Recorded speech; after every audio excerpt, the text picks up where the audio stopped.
Това е първото издание на Честно казано за 2026 година.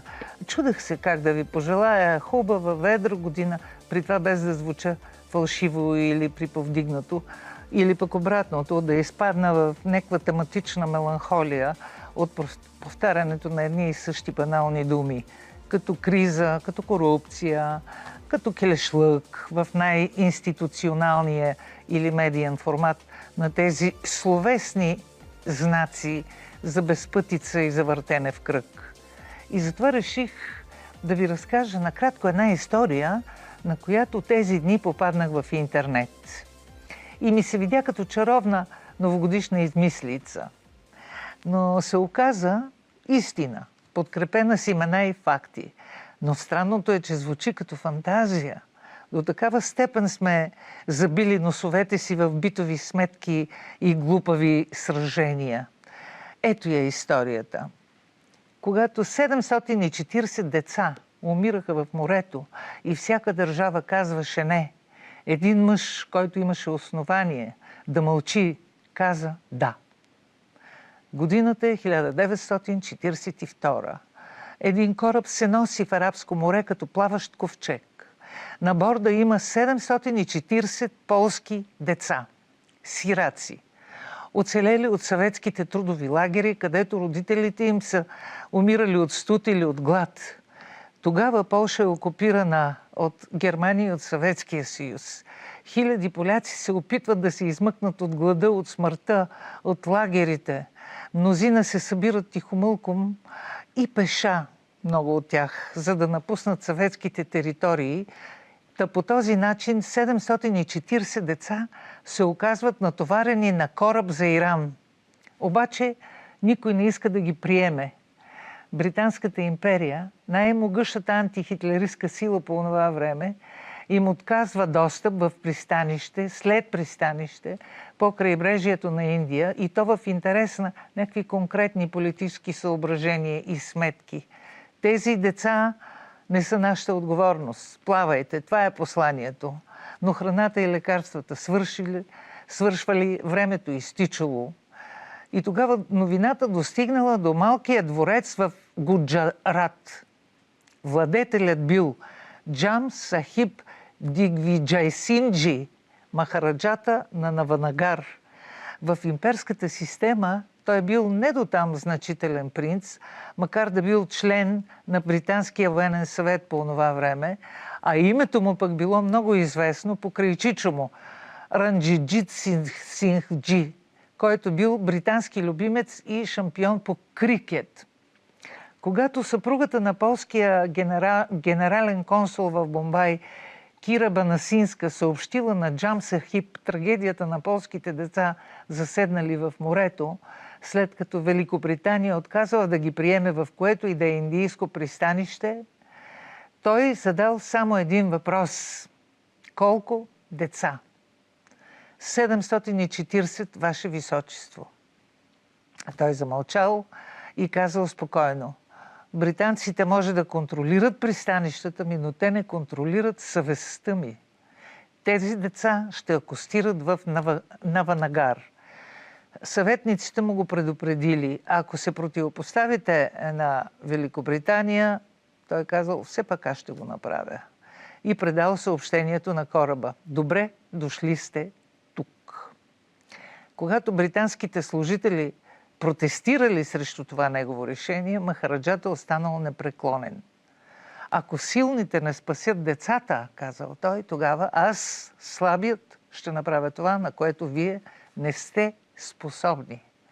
През август 1942 година корабът с мъка влиза в пристанището на Ванагар под жаркото лятно слънце.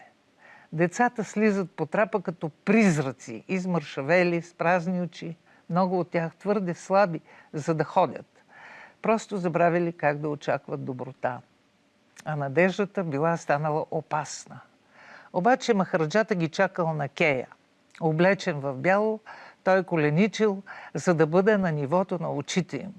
И чрез преводачи произнесъл думи, които те не били чували от смъртта на родителите си.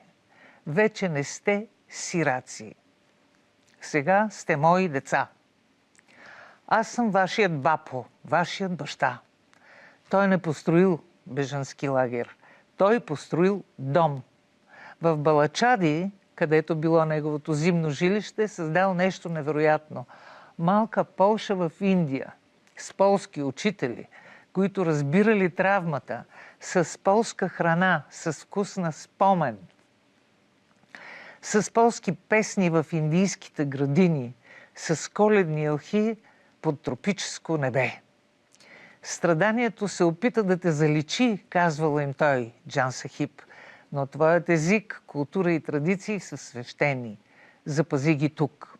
Децата, на които било казано, че нямат място в света, най-накрая намерили дом. Те се засмели отново, играели отново, учили отново. Махараджата ги посещавал често. Той запомнил имената им, празнувал рождените им дни, гледал училищни пиеси, утешавал деца, плачещи за родители, които никога няма да се върнат. Плащал за лекари, за учители, за дрехи и за храна от собственото си богатство. В продължение на 4 години, докато светът бил обхванат от война, тези 740 деца живели не като бежанци, а като семейство. Децата пораснали и тръгнали по света. Станали лекари, учители, инженери, родители, баби, дядовци, но те никога не забравили това, което са преживели. В Полша, във Варшава е построен площад, който носи странното име Добрият Махараджа. Училища носят неговото име.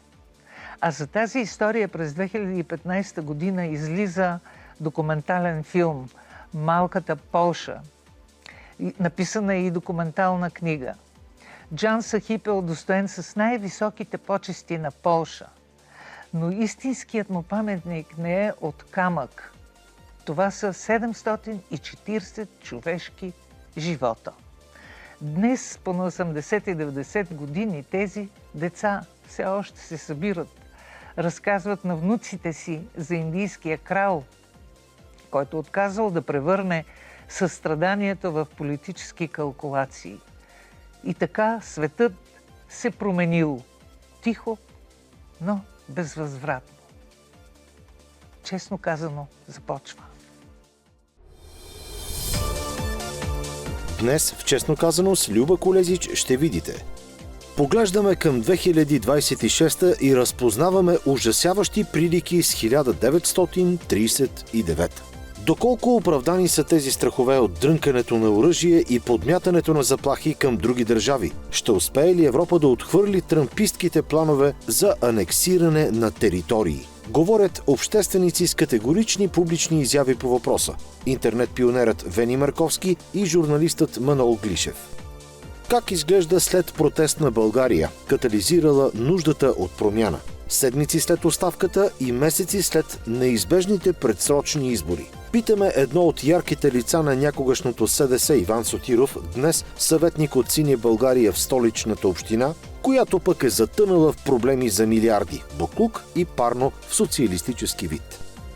Посочваме недъзите на културните конкурси, опаковани в чиновнически кълъп, не спестяваме показаната непрозрачност и непрофесионализъм. Петиция на общественици настоява да спрат безумията на Културното министерство, които застрашават репутацията на Българския институт в Великобритания. Разговаряме с режисьора Боряна Пунчева и журналиста Искра Ангелова. Говорим с представители на така нареченото поколение Gen Z, онези, които старите политически влъхви считат за заблудени, но грешат. Говорим с поколението, което знае какво иска за държавата си и за гражданите в нея. Точка по точка, в различните сфери. Започваме с земеделието, където ярък представител е младият предприемач Марк Цеков. Какво иска да промени? Останете с нас. Продължаваме веднага след рекламите по Евроком.